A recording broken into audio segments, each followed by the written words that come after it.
All right, good afternoon, everyone. We'll try and keep this relatively brief, right? As Alan mentioned, my name is Peter Francis. I run growth and acquisition at T-Mobile. Jim's going to be joining me and telling you about some of the things that we're seeing, right? I want to start by saying something that Panos said this afternoon at the retail symposium, right? He said 50% of the work that they do as a tech accelerator for retail is not about the tech. It's about changing culture.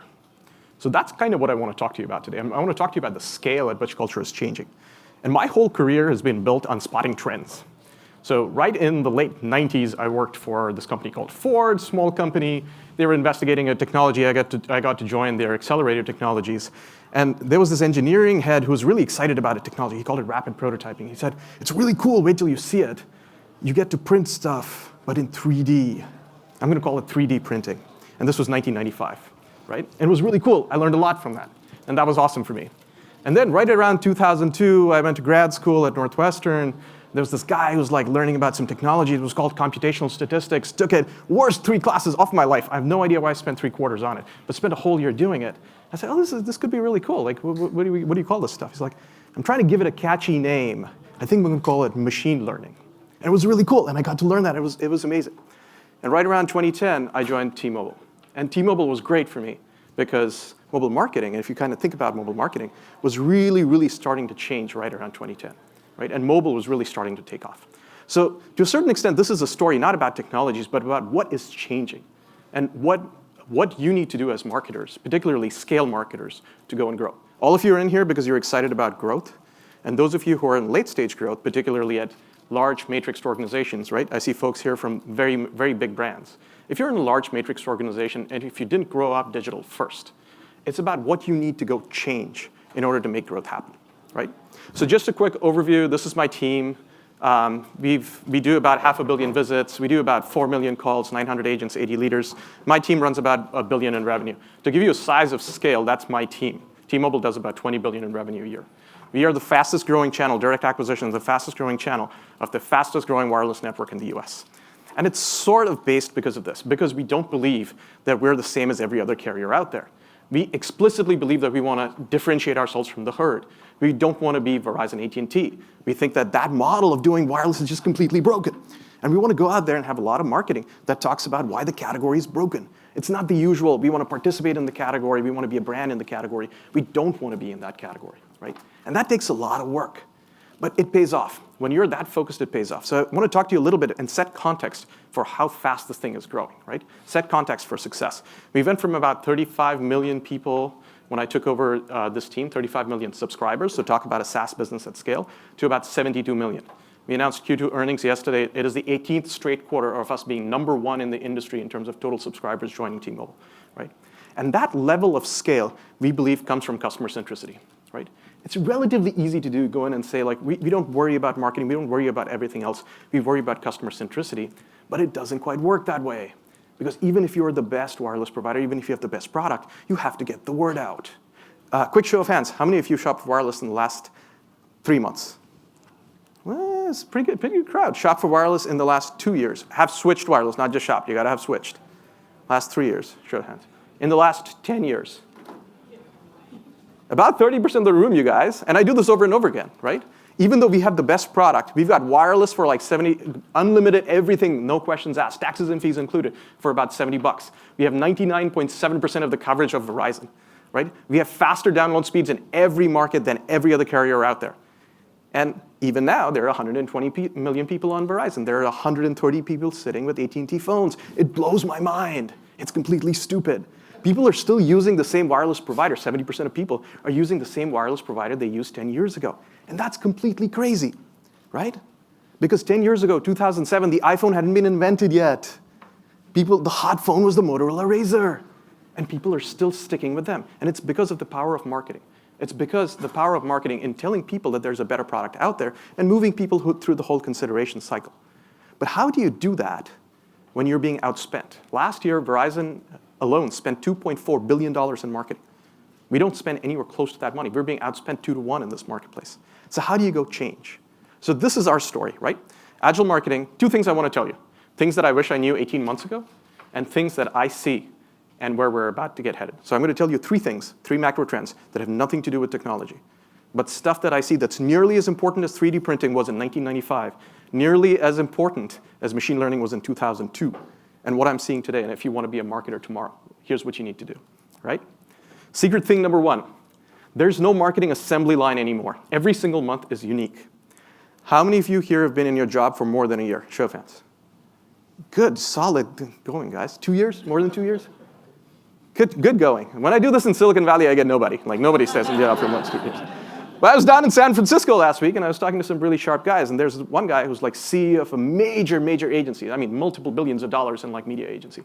And he was talking about how marketing planning used to get done in 1980. In 1980, here's how the annual marketing strategy summit worked. They'd pull out the stuff that they did last year, they'd fluff and buff it up, move the dates because Thanksgiving occurs in this week versus that week. They'd fluff and buff it, and that was the strategy, right? There's no marketing assembly line anymore because every single month is unique. And that's certainly true of the category. I won't spend too much time on this because all of you guys know this inherently. No one, and right there's the proof point, no one is using their strategies from last year, right? And certainly not at T-Mobile, because at T-Mobile, we've gone in and changed the industry. We're in a category where the industry is fundamentally different every single quarter. So we have no one to blame but ourselves, right?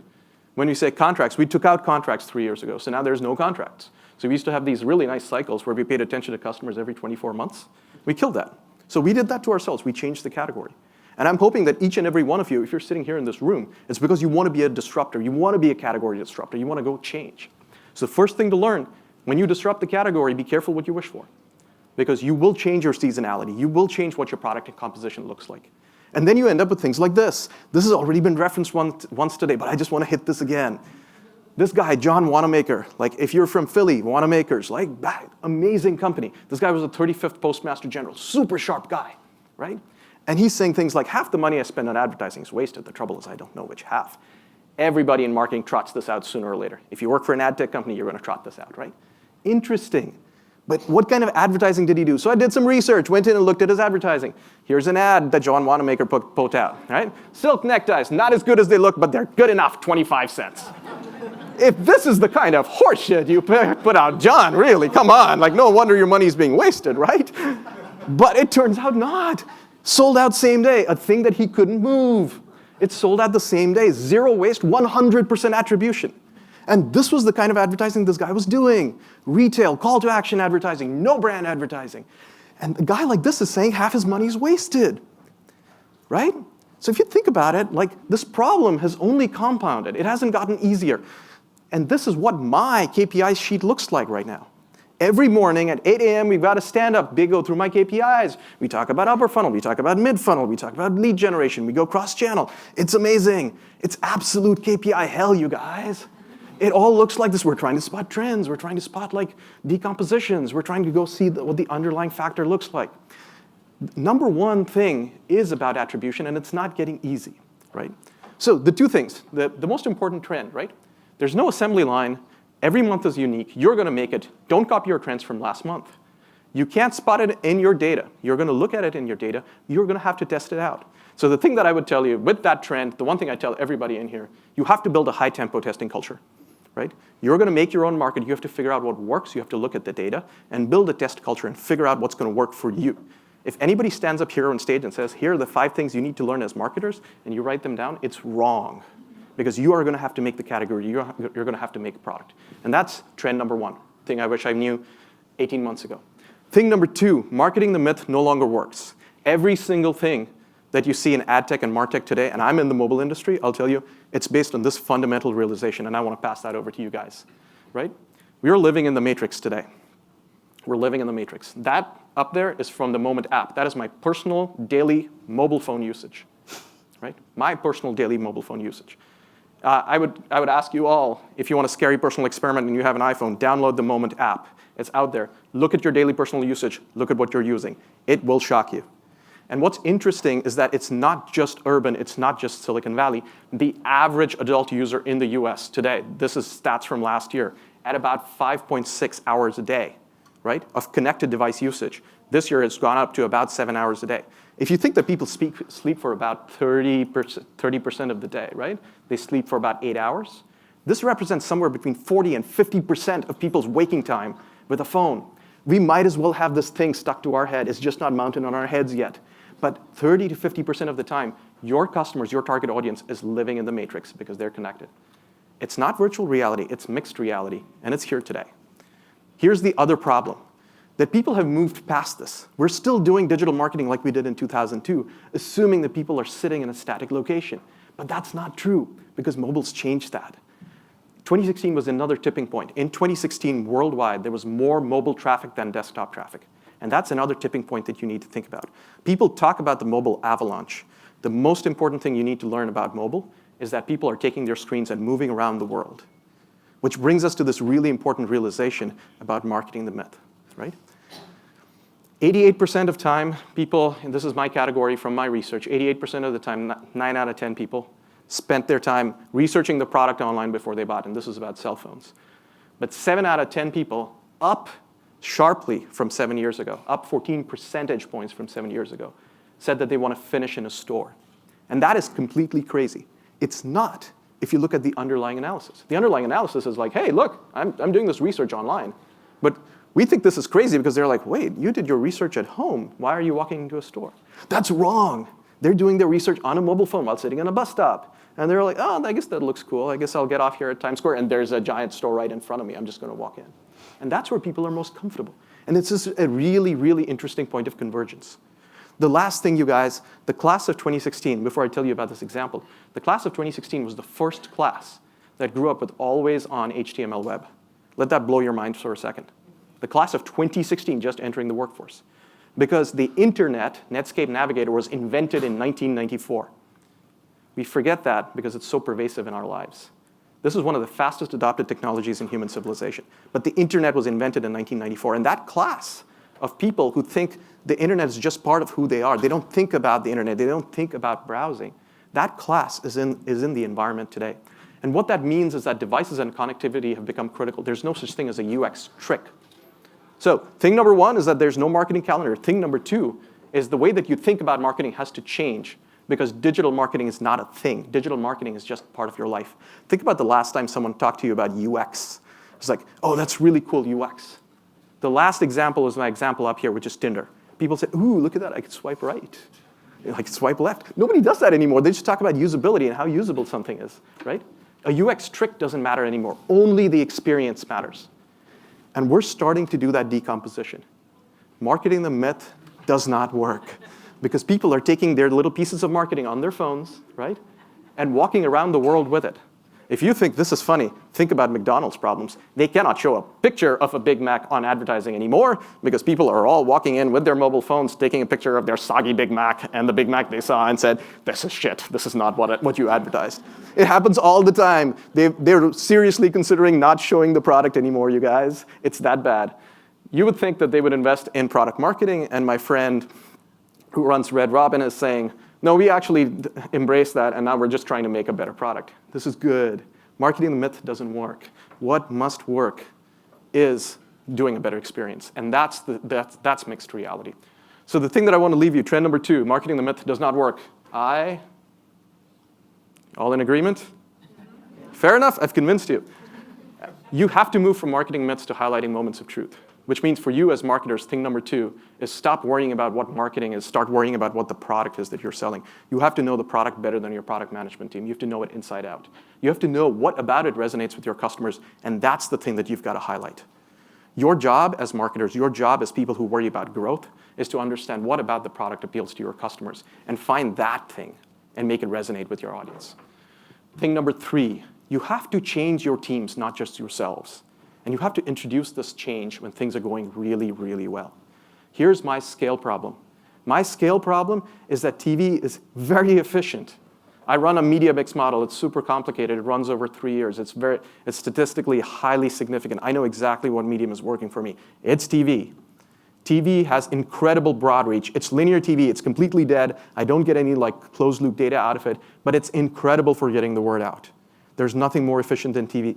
That's my scale problem. I've got another scale problem. I've got 5,000 brick and mortar stores, you guys. It isn't like Warby Parker. It isn't like a small company. I've got 5,000 brick and mortar retail stores. 90% of my target customer lives within a 5-minute drive of a retail store. which means driving direct closed-loop e-commerce makes no sense. I should be driving them into a store. But when I drive them into a store, I lose all data. Everybody wants to sell me a beacon. Beacons are shit. The data doesn't connect to each other. But I've become a beacon for people selling beacons. Everybody wants to sell me one, and everyone promises me they have better data. They don't. But these are scale problems. And the only way we've been able to get over these scale problems are heroes. The individual analyst who knew exactly how to do fingerprint matching for MAC addresses who got us over our beacons. The person on TV who figured out how to do addressable TV and learned how to do small tests. These individual heroes, we're working on them. That's what's powering our success. But we're burning them out, and that's a problem, right? So we've got to move from individual hero mode to figure out how to go scale this up. How do I find 5 amazing heroes and turn that into 5 amazing teams, possibly of 25 people? And that was for us little a Agile. And little a Agile was like, we're going to move quickly. We're going to test and we're going to learn. We're going to go, right? Chris Rock likes to say this theory of like, the way that he did 45 minutes of beautiful HBO content is that he'd go to clubs and do some bad jokes. He'd leave a trail of dead bad jokes behind him, right? I think that's amazing. I want my small teams to go leave a trail of like dead bad advertising, and when it works, we scale it up to TV. This is great. This is how I want to learn. Moving from little a Agile to big A Agile and making this consistent and making this specific is really, really hard. And this is where, after 25 years of learning one thing after another, of growing, of doing crazy breakout technology, I'd reached my limit, right? Learning how to do scalable things that don't break people, learning how to do everything that we learned about digital advertising and data, and scaling that up to work for TV, that's where I realized I needed some help. So, thing number 3, you have to introduce change when things are going well, really, really well. And it's because of the dopamine. You need a team that's winning. You need to see a team that's like up on top. And that team needs to feel like, okay, we're up on top and now we're changing. And telling them to forget about everything that they'd learned, that we don't just want them to survive, we want them to thrive in this new world of the thing that's coming. That's when we went out and got Jim. And Jim's going to tell you a little bit of a story of how we translate this clarity of purpose and how we translate this in terms of managerial intent with some really, really old techniques to do an important thing. To break down the silos of the way that we think about marketing versus product, marketing versus creative, marketing versus test and dev. How do you go away and create a new way of working, which is value stream mapping?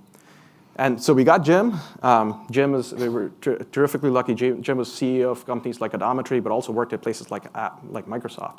And he's been really trying to figure out how to tie like traditional and digital together. We did 6 classes, about 70 champions, and you'll hear from Jim that story. All right. So Peter talked a little bit about what we've done. Peter, which button am I pushing here? This one, obviously. Okay, thanks. Where I'm focused now is on helping the teams understand that doing Agile is not the same as being Agile. What do I mean by that? Well, we have taken a lot of the techniques from Agile software development, things like Kanban boards, or daily scrums, and stand-ups, and things like that. And we've applied those to marketing. And there's no question that there is a benefit to doing that, okay? It's improved the communication, it's improved the cooperation of the different groups, all those kinds of things. But it's a small benefit. It's on the order of 20%, okay? Where you get the really big benefit is through adopting an Agile mindset and also fundamentally changing the jobs of executive management and the people doing the work, and changing the relationship between those two groups, okay? So how are we doing that? What problems exactly are we trying to address? First challenge is moving from a very top-down management style to what we call leadership at all levels. Peter showed you the incredible growth over the last 5 years that T-Mobile has experienced, okay? And they've done that to a great extent because they have great leaders, okay? John Legere, the CEO, the COO, Michael Sievert, have provided many of these, what they call Uncarrier signature moves, and those come from the top down. Now that's great, except that it trains everybody in the organization to be executors, okay? All the ideas come from up here, we're gonna execute. That's not what we want going forward for several different reasons. One is I've heard the word millennial used at least 100 times at this conference, right? You can tell by just the look at me, I'm not a millennial, right? But millennials are such an important part of the workplace right now. And that whole corporate ladder thing and climbing up the corporate ladder, and 15 years from now, maybe I'm going to have an impact. Not so much, as my daughter would say, okay? They are looking to have an impact today. They want to be engaged today. They want to be part of the whole thing, okay? And so we need to have that kind of leadership at all levels and engage them in doing things. How are we going to do that? How many of the people in this room have heard of a man named David Marquet? No one, okay? I'm going to introduce you to one of the best management videos, honestly, I've ever seen, okay? You go to YouTube and you put in this guy's name as a search term, okay? And you'll come across this video. What I'd love to do right now is to play that video, but it's about 10 minutes long and I just don't have time. So I'm just going to take you through a little bit of it. David Marquet is a graduate of the U.S. Naval Academy. He was commander of the USS Santa Fe, a nuclear submarine. Very complex piece of equipment, very complex environment in terms of the organization, right? And he wanted to do things in a different way. When he took over the Santa Fe, it was the worst performing submarine in the fleet, bar none. Absolutely the worst, okay? A year later, when they had their annual inspection, they were the best, not just in the Pacific, not just that year, they were the best performing that they had ever seen. So how did he take that sub and go from worst to absolute best in just a year, all right? He did that through this thing he calls intent-based management. And it involves engaging everyone to think about what they're doing. Now, if you want your people to think, okay, when somebody says, what do you want me to do? You don't do what you're tempted to do as a leader, right? As leaders, we say we're knowledgeable, right? We know what to do in a situation. And so we're tempted to say left rudder, heading 255, tell them exactly what to do. And as David would say, no, you don't want to do that. What you want to do instead is you want to express your intent. So in this case, describe the situation. We have an enemy submarine up here. We want to make sure that we can be there to surprise that enemy sub. And then ask a question. Where do you think we should position the ship? Okay? What do you want me to do? And the sailor then says, over here. And if that's right, yes, absolutely. And then go do it. So what's happening there is both the leader and the person doing the work are both expressing their intent, okay? This is a huge change. It means that no longer are people asking for permission. And what it does is it transfers the psychological ownership from the captain or the leader over to the individuals who are doing the work, okay? Totally different way of managing an organization. Now, there's a problem with this. You see what it is? If, let's say, that a sailor says, Captain, I intend to submerge the ship, and they forget to batten down all the hatches, you've heard that term, right? Who gets blamed? The captain, right? He's the one who's going to get court-martialed. So he needs to be absolutely sure that everyone on the team is competent to take those decisions. You're going to push decision-making down? You got to make sure everybody is competent to make those decisions. So you got to make sure everybody understands all men are below, hatches are shut, all these different things for the sub. What that means is that as managers, our job is to do two very important things. This is a little different. One is to ensure the competence of our people. We need to be teachers. We need to be trainers. We need to make sure that everybody is competent and transfer our own knowledge to them. The second piece that we have to do, and I call this first piece, doing it right. The second piece is doing the right thing. And that's giving them clarity about what's important and what the priorities are. Now, the second problem we're trying to solve for is what I call the other matrix, not the one that Peter referred to in working out in the world or whatever. T-Mobile, like many organizations, has these verticals: marketing, strategy, creative, web development, etc. But if you think of any major project, it takes people from all those different disciplines to get anything done. And so what they do is they spin up these virtual teams where they have people from all of those different disciplines. The problem is that anybody in each one of those different disciplines has 10 or 12 different projects on their plate. How do they establish the priorities? They don't, okay? And so things don't get done. It's like, it's not anybody's number one priority. So how do you fix that? You fix it by management establishing the portfolios of what's important. Now, some of you do this all the time. You say, what are the top 3 themes of what we are doing in this particular quarter? Okay? That's great. That's a good first start. But you've got to take that further in order to make this concrete. You have to translate those themes into what we call value streams. A value stream is the sequence of activities that a customer or a prospect uses to recognize and to realize value. How do the customers get value from what they're doing? They follow a sequence of activities like the sign-up process. You're getting radical simplicity, you do that through the sign-up process, okay? And management's job is to translate those themes into those value maps, and then what we're looking at doing is standing up teams to focus on those particular value streams, okay? And put dedicated people in there who will focus on those value streams and iterate in a rapid fashion and make things happen for each one of those value streams. So in summary, we've kind of talked about 5 different things, and they're a little bit about T-Mobile's story, but I hope too that they are things that you can take home and think about in your business, okay? Peter talked about there's no more assembly line, and the way you get past assembly line marketing, and the way you get past that is that you create a culture of high tempo testing. He also talked about it's no longer enough to market the myth. You need to identify those moments of truth for the customer and really start addressing those in an honest way. The third is introduce change, not when things are going badly, because it's too late then. You need to introduce change, especially when things are going well. And lastly, I talked about 2 things. One is providing leadership at all levels, fundamentally changing the relationship between management and the people doing the work. And second, really understanding where are your customers getting value, mapping those out and deciding what are those most important value streams.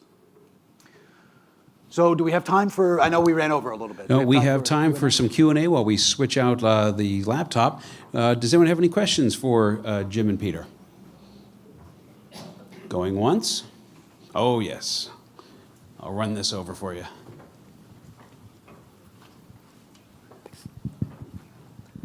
So I love this approach to organizational development, but how long did it take you to change the culture to reflect what you have on the screen here? Yeah, dude, we're still doing it, man. Yeah, exactly. It's a work in progress. Yeah, it's a really good question, right? I'll say T-Mobile's not hidebound at all, right? I show up to work and it kicks in a sweatshirt. This is dressy for me. It's important, right? Because moving people, even in a culture like that, to saying you're not doing marketing the way that you thought you were doing marketing. It's not called marketing anymore. You have to go spend some time with product teams. It's really hard. And the one thing that surprised me, and Jim, you could talk about this too, is that really self-starter people were sitting around waiting for permission. They were waiting for permission to change, right? It's like, hey, can I really make this decision? It's like, yes, you can. Like, and I want to give them the confidence to go and make the change. But they were asking for permission. And it boggles my mind, because these are all like type A personalities that usually take charge. But to go in and say, I'm going to launch something to market and run a test right now, it felt too much. It felt like they need to have a check and balance somewhere else. And that's where balancing competence and clarity takes a long time. Which is why I always tell everybody, you have to start now. Because if you believe everything else that's going on, if you believe that there's no playbook, as a manager, you can't be standing up there giving orders. You have to trust the people who know that particular market segment, who've been listening to the customer, who know the product. And they've got to be able to run it. Yeah, I told this one story to Peter about an analyst who really, really knew the data deeply, okay? And I said to her, look, you need to do more than just present the data because it's so complex out there. Present your recommendations. And her first response to me was, I can't do that, I'll be fired. I was like, no, of course you want. Management wants you to do that. But you got to change their mindset about that. And that takes time, and we're still in the midst of doing that. It's an ongoing issue.